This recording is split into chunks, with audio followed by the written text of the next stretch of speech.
Bismillahirrahmanirrahim. Assalamualaikum warahmatullahi wabarakatuh.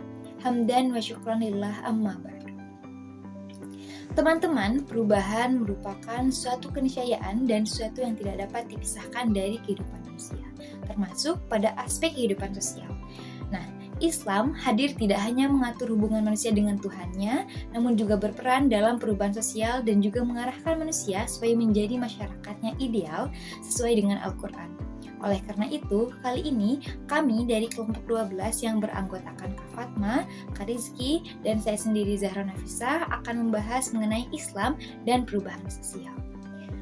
Pada video presentasi kali ini kita akan membahas 6 poin materi Islam dan perubahan sosial. Poin A dan B mengenai perubahan sosial dan juga teori perubahan sosial akan dibahas oleh Kak Fatma. Poin C dan D mengenai bentuk-bentuk perubahan sosial dan juga Islam dan perubahan sosial akan dibahas oleh saya sendiri. Poin E dan F mengenai masyarakat ideal menurut Al-Quran dan juga perubahan sosial menuju modernisasi akan dibahas oleh Kak Rizky. Oleh karena itu, untuk mengawali pembahasan pada presentasi video kali ini, materi A dan B akan disampaikan oleh Kak Fatma. Baik teman-teman, di sini saya akan menjelaskan tentang perubahan sosial. Poin pertama yaitu perubahan sosial merupakan fenomena yang terjadi dalam masyarakat. Maksudnya itu gimana? Maksudnya perubahan sosial ini adalah kenyataan yang pasti ada dalam kehidupan bersama manusia, begitu. Masyarakat tidak pernah benar-benar diam. Selalu terjadi perubahan dalam cara berpikirnya, bertindak, berinteraksi, maupun dalam sistem sosial. Seperti apa? Seperti keluarga, pendidikan, ekonomi, dan budaya. Terus poin keduanya itu perubahan sosial bersifat kompleks dan multidimensional. Artinya perubahan sosial ini tidak sederhana dan tidak hanya terjadi pada satu aspek saja. Perubahan bisa terjadi secara bersamaan dalam berbagai dimensi. Misalnya, perubahan nilai, norma, struktur sosial, teknologi, pola komunikasi, dan lembaga sosial. Satu perubahan sering mempengaruhi ke perubahan lainnya, begitu. Poin yang ketiga, para ahli sosiologi memberikan definisi yang beragam mengenai perubahan sosial. Setiap ahli sosiologi mendefinisikan perubahan sosial dengan cara yang berbeda-beda. Ada yang menekankan pada perubahan struktur sosial, ada yang fokus pada perubahan pola perilaku, nilai, norma, atau hubungan antar individu dalam masyarakat. Terus, poin yang terakhir, perbedaan definisi tersebut dipengaruhi oleh perspektif dan fokus kajian masing-masing ahli. Perbedaan definisi muncul karena setiap ahli memiliki sudut pandang teori dan objek kajian yang berbeda-beda.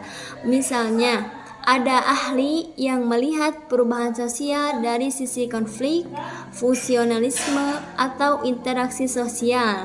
Fokus kajian inilah yang membuat definisi perubahan sosial menjadi beragam namun saling melengkapi.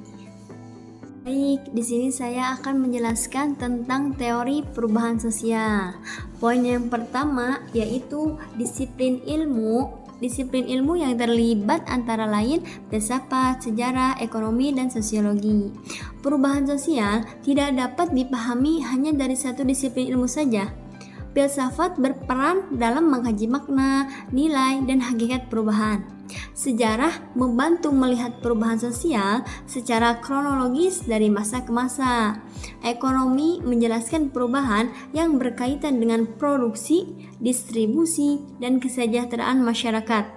Sosiologi memusatkan kajian pada struktur sosial, hubungan antar individu, serta lembaga-lembaga sosial yang mengalami perubahan. Poin yang kedua, para ahli berusaha merumuskan prinsip atau hukum yang mengatur perubahan sosial. Para ilmuwan sosial ini berupaya menemukan pola umum atau keteraturan dalam perubahan sosial. Tujuannya agar perubahan sosial dapat dipahami, dijelaskan, bahkan diperkirakan arahnya. Begitu. Prinsip atau hukum ini membantu menjelaskan mengapa suatu masyarakat berubah lebih cepat atau lebih lambat dibanding masyarakat lainnya. Baik, poin yang ketiga, sebagian besar ahli berpendapat bahwa perubahan sosial merupakan fenomena alami. Perubahan sosial dianggap sebagai sesuatu yang wajar dan tidak terhindarkan selama manusia masih hidup dan berinteraksi. Perubahan ini akan terus terjadi. Tidak ada masyarakat yang benar-benar statis karena kebutuhan, pemikiran, dan tantangan hidup manusia yang akan selalu berkembang. Poin yang keempat itu, perubahan sosial muncul dari interaksi manusia dalam kehidupan bermasyarakat. Perubahan sosial terjadi karena adanya hubungan dan interaksi antar individu maupun kelompok. Dari interaksi tersebut muncul ide baru, konflik, kerjasama, serta penyesuaian terhadap lingkungan. Proses inilah yang mendorong perubahan dalam nilai, norma, perilaku, dan struktur sosial dalam masyarakat. Materi selanjutnya yaitu mengenai bentuk-bentuk perubahan sosial. Ada 4 bentuk perubahan sosial. Pertama, perubahan evolusi. Perubahan evolusi merupakan perubahan sosial yang berlangsung secara lambat dan membutuhkan waktu yang panjang. Perubahan ini terjadi secara bertahap tanpa perencanaan khusus, seiring dengan penyesuaian masyarakat terhadap kebutuhan hidup. Misalnya, perubahan pola hidup dari berburu menuju kehidupan menetap. Kedua, perubahan revolusi. Perubahan revolusi adalah perubahan sosial yang terjadi secara cepat dan mendasar serta membawa dampak besar terhadap struktur masyarakat. Perubahan ini umumnya disertai konflik atau ketegangan sosial seperti Revolusi Kemerdekaan Indonesia tahun 1945 yang mengubah sistem pemerintahan dan tatanan sosial masyarakat. Ketiga, perubahan yang direncanakan dan tidak direncanakan. Perubahan yang direncanakan dilakukan secara sadar oleh pihak tertentu yang disebut agen perubahan. Contohnya, program keluarga berencana dan pekan imunisasi nasional. Sedangkan perubahan yang tidak direncanakan terjadi di luar kehendak masyarakat dan sering menimbulkan dampak yang tidak diharapkan. Seperti yang baru-baru saja terjadi di Indonesia, yaitu bencana akibat kerusakan lingkungan yang dirusak oleh tangan-tangan yang tidak bertanggung jawab. Keempat, perubahan berpengaruh besar dan berpengaruh kecil. Perubahan berpengaruh besar mempengaruhi struktur sosial, sistem mata pencaharian, dan kehidupan masyarakat secara luas. Misalnya, peralihan dari masyarakat agraris ke masyarakat industri. Sementara, perubahan berpengaruh kecil tidak berdampak signifikan terhadap tatanan sosial seperti perubahan mode pakaian. Selanjutnya, saya akan menjelaskan mengenai Islam dan perubahan sosial. Dalam perspektif Islam, perubahan sosial dalam bahasa Arab disebut dengan at-taghyir al-ijtima, yaitu proses perubahan yang dialami oleh masyarakat beserta seluruh unsur budaya dan sistem sosial di dalamnya. Perubahan sosial dalam Islam dipahami sebagai proses transisi umat manusia dari kondisi yang tidak sesuai dengan nilai-nilai Islam menuju kehidupan yang lebih baik, adil, dan bermoral. Islam memandang perubahan sosial bukan sekedar perubahan fisik, tetapi juga perubahan cara berpikir, bersikap, dan berperilaku agar selaras dengan ajaran Al-Quran dan Sunnah Nabi Muhammad SAW. Hal ini sebagaimana ditegaskan dalam Al-Quran surah Ibrahim ayat 1 bahwa Allah menurunkan Al-Quran untuk mengeluarkan manusia dari berbagai kegelapan menuju cahaya dengan izin Tuhan mereka menuju jalan yang lurus. Ayat tersebut menunjukkan bahwa Islam sejak awal hadir sebagai kekuatan perubahan sosial yang membimbing masyarakat menuju kehidupan yang lebih beradab. Dengan demikian, perubahan sosial dalam Islam merupakan proses yang bersifat menyeluruh, meliputi aspek spiritual, moral, dan sosial dalam kehidupan manusia. Baik, di sini saya akan menjelaskan tentang masyarakat ideal menurut Al-Quran. Masyarakat ideal menurut Al-Quran digambarkan sebagai umat yang memiliki kualitas moral, sosial, dan spiritual yang unggul. Al-Quran menyebut umat Islam sebagai khairu ummah, sebagaimana dalam Quran surat Ali Imran ayat 110 yang artinya, kamu adalah umat terbaik yang dilahirkan untuk manusia, menyuruh kepada yang ma'ruf, mencegah dari yang munkar, dan beriman kepada Allah. Ayat ini menegaskan bahwa ciri utama masyarakat ideal adalah amar ma'ruf nahi munkar dan iman yang kokoh kepada Allah. Dalam konteks saat ini, amar ma'ruf dapat diwujudkan dengan menyebarkan nilai kejujuran, keadilan, dan edukasi di media sosial. Sedangkan nahi munkar dilakukan dengan menolak hoaks, ujaran kebencian, dan praktik korupsi. Selain itu, umat Islam juga disebut sebagai ummatan wasaton dalam Quran surat Al-Baqarah ayat 143 yang artinya, dan demikian pula kami telah menjadikan kamu umat yang adil dan pilihan, agar kamu menjadi saksi atas perbuatan manusia dan agar Rasul menjadi saksi atas perbuatan kamu. Ayat ini menunjukkan bahwa masyarakat ideal adalah masyarakat yang adil, seimbang, dan menjadi teladan serta mampu bersikap bijak dalam menghadapi perbedaan di tengah kehidupan modern. Ciri berikutnya adalah persatuan dan tidak bercerai-berai.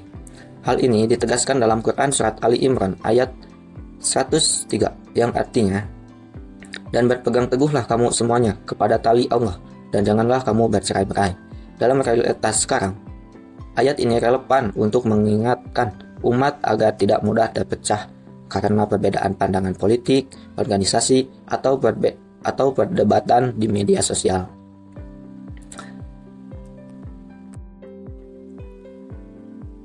Baik, selanjutnya terkait perubahan sosial menuju modernisasi. Islam sering dituduh sebagai agama anti kemajuan, padahal wahyu pertama yang turun justru memerintahkan umat Islam untuk belajar, sebagaimana dalam Quran surat Al-Alaq ayat 1-5. Ayat ini menegaskan bahwa Islam mendorong ilmu pengetahuan, pendidikan, dan kemajuan peradaban. Namun, Islam juga menekankan sikap kritis dalam menerima ilmu. Dalam Quran surat Al-Isra ayat 36, Allah berfirman yang artinya, dan janganlah kamu mengikuti sesuatu yang tidak kamu ketahui. Sesungguhnya pendengaran, penglihatan, dan hati nurani semuanya akan diminta pertanggungjawabannya. Ayat ini sangat relevan di era digital, di mana umat Islam dituntut untuk bijak dalam menerima dan menyebarkan informasi.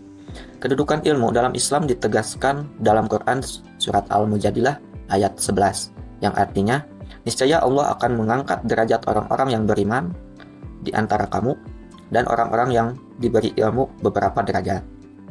Ini menunjukkan bahwa iman dan ilmu saling berkaitan dan menjadi kunci utama kemajuan masyarakat.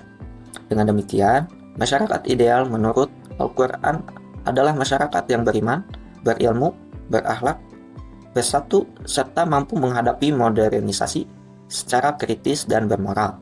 Islam bukan penghambat perubahan sosial, melainkan pedoman agar modernisasi membawa kebaikan dan kemaslahatan bagi manusia. Sebagai kesimpulan, perubahan sosial merupakan suatu keniscayaan dalam kehidupan masyarakat. Karena setiap zaman membawa dinamika dan tantangan yang berbeda. Perubahan tersebut dipengaruhi oleh faktor materi seperti perkembangan teknologi dan ekonomi, serta faktor nilai berupa norma, ideologi, dan budaya masyarakat. Proses perubahan sosial ini dijelaskan melalui berbagai teori sosiologi, baik klasik maupun modern, yang membantu kita memahami arah perubahan masyarakat. Dalam perspektif Islam, perubahan sosial dipandang sebagai bagian dari sunatullah, yaitu ketetapan Allah yang mengatur kehidupan manusia. Oleh karena itu, perubahan sosial tidak hanya berdampak pada aspek sosial, tapi juga menyentuh dimensi spiritual dan moral manusia. Demikian presentasi yang dapat kami sampaikan. Semoga materi ini dapat memberikan manfaat dan menambah wawasan kita semua. Kami menyadari bahwa dalam penyampaian materi ini masih terdapat banyak kekurangan dan kesalahan. Oleh karena itu, kami mohon kritik dan saran serta koreksi yang membangun. Terima kasih atas perhatian Bapak dan teman-teman sekalian. Wassalamualaikum warahmatullahi wabarakatuh.